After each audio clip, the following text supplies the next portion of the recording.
মুখার্জির বাড়ি। হৃদয় মুখার্জির মায়ের নাম হেমাঙ্গিনী দেবী।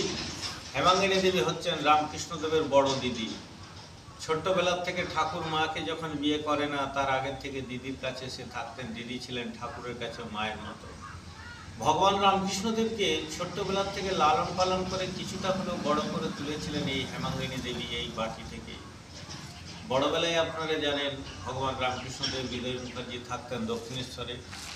ওখানে মায়ের পুজো পাঠ করতেন। যখন আসতেন ওখান থেকে কামারপুকুর থেকে হৃদয়ের বাড়িতে এখানে দু একদিন থেকে আবার পাড়ি দিতেন দক্ষিণেশ্বর। আপনারা গাড়ি থেকে নেমে যে মন্দিরটির সামনে দর্শন করে দাঁড়ালেন, এটি মহাপীঠস্থান দুর্গা মন্দির, ভগবান রামকৃষ্ণদেব হৃদয় মুখার্জি দুর্গা মন্দির। এখানেই ঠাকুর হৃদয়কে নিয়ে 2 বছর দুর্গা পুজো করেছিলেন। 3 বছরের বেলায় ঠিক দুর্গা পুজোর সময়কালে দক্ষিণেশ্বরে অসুস্থ হয়ে পড়েন ঠাকুর। তার সেবা কাজ চালাতেন হৃদয় মুখার্জি এবং মা ভবতারিণী মায়েরও সেবা কাজ চালাতেন হৃদয় মুখার্জি।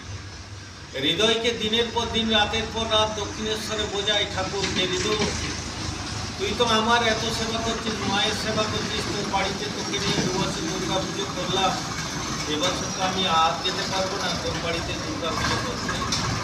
হৃদয় মুখার্জি বলে, মামা তুমি না গেলে কে দুর্গা পুজো করবে আমার বাড়িতে? ঠাকুর বলছেন এবছর তুই করিস। হৃদয় মুখার্জি বলে, বলছো মামা আমি পারবো দুর্গা পুজো করতে?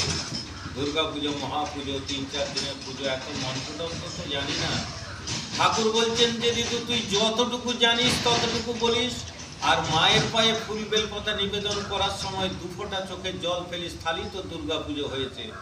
না মামা পুজোটা হয়েছে বলে জানবো কি করে আমি? ঠাকুর তখন বলছেন, ঋতু চিন্তা করিস না, আমি দক্ষিণেশ্বরে পড়ে থাকলে আমার এই আত্মাটা তোর সাথে যাবে, তুই আমাকে দেখতে পাবি দুর্গা পুজোর সময়। মামার কথা মতো হৃদয় মুখার্জি নিজের বাড়িতে ফিরে আসেন।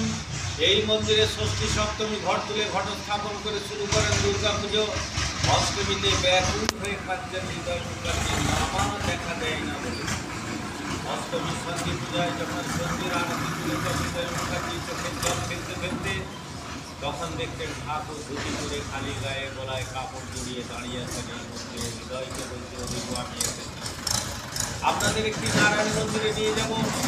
দক্ষিণেশ্বর থেকে কালী ধামে গেছিলেন ঠাকুর আর হৃদয় দৈলম্বা স্বামীর সঙ্গে দেখা করতে। দেখা করে 2-1 দিন ছিলেন ওনারা।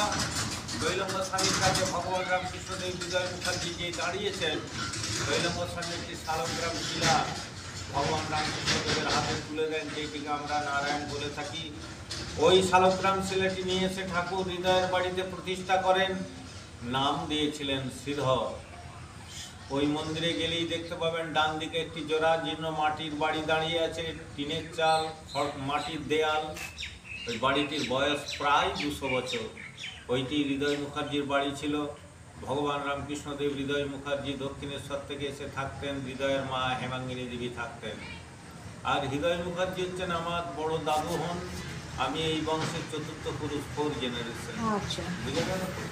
চলুন নারায়ণ